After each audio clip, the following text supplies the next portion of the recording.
Some of my main challenges were, I think, not knowing where I could get help from and some support.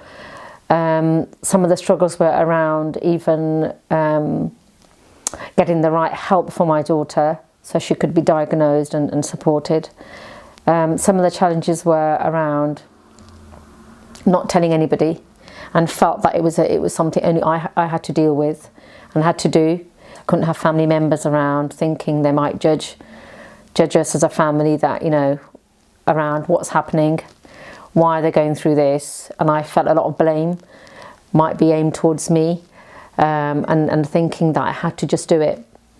So the struggles were more around what people were going to think, and thinking that actually I've just got to deal with it, and that's what I did. I just want to share something about the early kind of support we got, and how I struggled with that. So it took me 5 or 6 visits to speak to the doctor, and for him to listen to me and get the right referral in. I was quite confident to go back and challenge what I was told, and I didn't agree with what I was told. We were referred to the right services in the end, but I felt that I wasn't being listened to. Like I said, I speak very good English, and I was able to do that, but it really worried me about those people that perhaps would just accept on the first visit what the doctor says. My daughter did get the right help. However, one of the other struggles we had and I'm not sure what the struggles now are, but when she was 16, 17, she was discharged from some services, and then she was left. And I felt that when you've been caring for somebody at that age and then suddenly they're becoming adults, you can't just leave them. There's got to be something there for them to continue that journey, and they're not just suddenly going to be independent if they're being cared for a long time. But thankfully now things are very, very different, very positive. We've had the right support. She's come out the other end, and we have as a family, and that is because we were able to get the right services at the right time, and we were able to challenge things that weren't right for us as a family. You know, my daughter, who was cared for, she's a very independent young woman now, and she can, you know, she still gets the support that she needs, but we're quite confident in the services out there that can support us.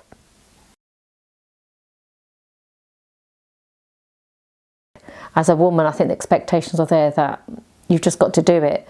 So for example, in some Asian families, for example, if you naturally will take on some of those caring responsibilities, sometimes way beyond your depth, that you can't do it, but you will still do it.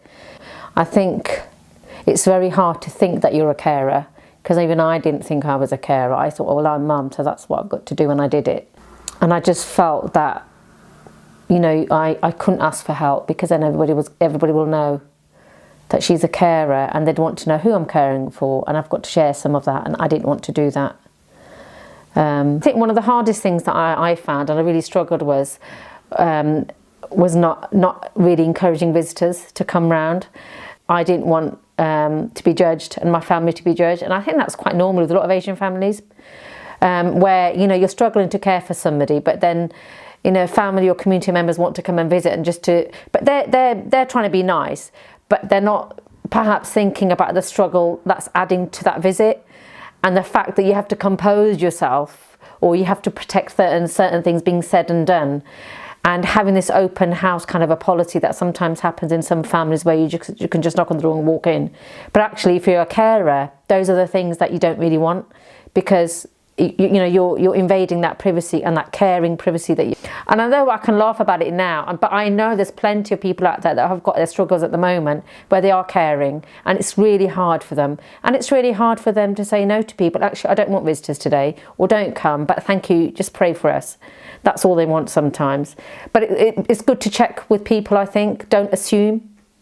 So I think that was really, really challenging, but, you know, you managed to deal with it though.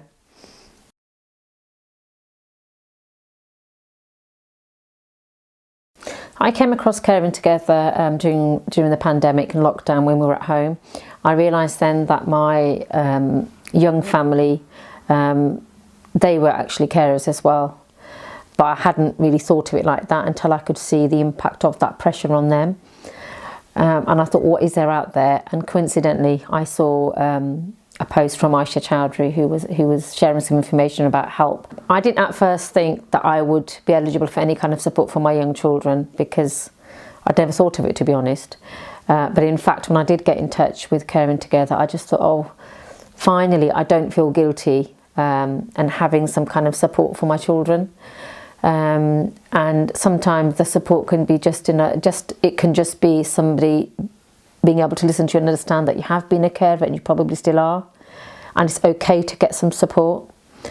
I think we need to acknowledge the fact that services that are out there are there for us, and there's a reason they're there for us.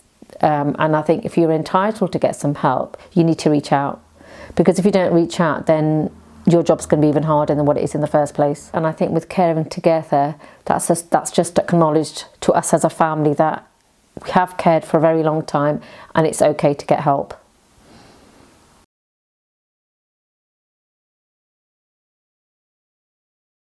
I guess reaching out to those people that are hard for us to engage with, those communities that struggle to acknowledge that caring isn't just for them to get on with, that you can actually get the support and help. So I guess for me, I'm thinking about how can you target and how can you reach those people out there that are caring quietly and maybe struggling, and looking at innovative ways in how to engage with them.